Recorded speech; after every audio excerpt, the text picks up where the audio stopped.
Hi guys, it's a beautiful day once again and welcome back to my channel.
For today's video ay ang pag-uusapan natin ngayon ay tungkol sa okra.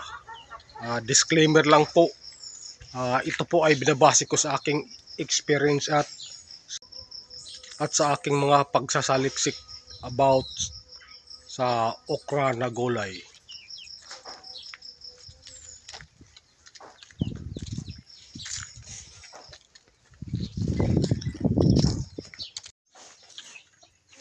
Itong mga okra ko pala guys ay tumataas na.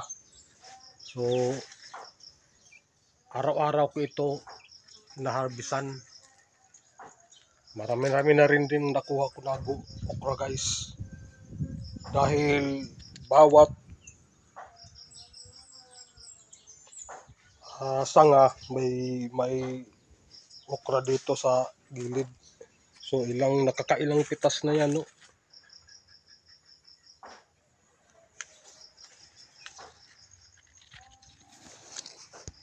Bawat sabihin lang natin papa ng dahon ay isang bunga na nakailang papa na yan guys ng dahon. Marami-rami na rin ang naharbis ko nito ng mga okra.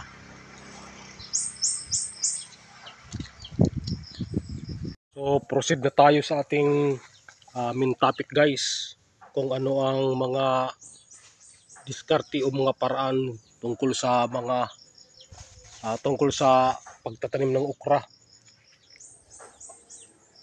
Itong okra pala guys, kung alam mo na mataba ang lupa at madaling lumaki ang tanim natin na okra, ay 1 foot pa lang guys ay ikakating mo na, para instead isang punuan lang magiging 2 o 3 magsangayan dito. So times 3 ang harvest mo.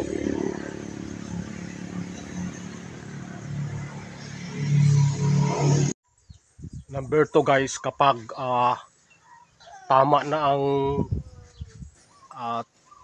pwede na harvestin ang okra, ay harvestin na natin. Huwag natin patagalin. For example, i-harvest natin. Pagkatapos guys, tatanggalin natin itong papa ng dahon. Puputulin natin. Ang purpose dyan guys, para ang nutrients mag-concentrate sa bunga. So kung lagi kang nagpipitas, lagi rin sila magbubunga.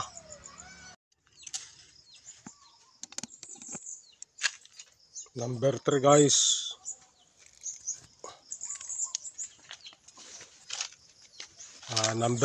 ay regular tayo mag-pruning para ang pagbubunga ng ating okra ay maganda.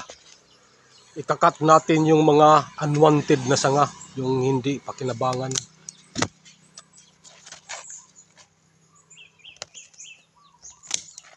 Para ang nutrients instead na mapunta sa sanga, mag-concentrate na sa bunga ng okra. So lastly guys, ang pinaka-importante sa lahat ay ang land preparation. Kung maganda ang pinagtamnan natin ng ating mga gulay ay maganda rin ang resulta, maganda ang ani. Plus ang kagandahan ng okra guys ay araw-araw ka mag-harvest. Pwede umaga at hapon i-harvest mo. Dahil hindi maganda yung may tumatanda na bunga ng okra. Okay lang yung pang binhi mo na lang, yung pang last na bunga.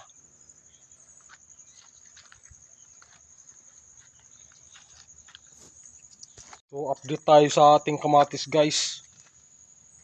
May namumula na, naghihinog na, dapat kailangan na i-harvest na natin.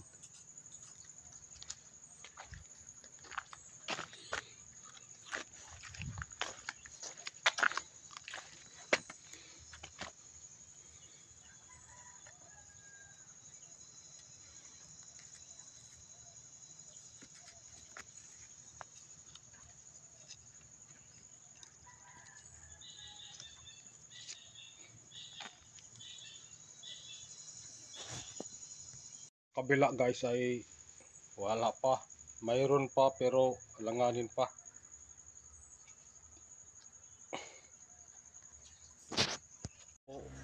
Okra na naman ang i-harvest natin.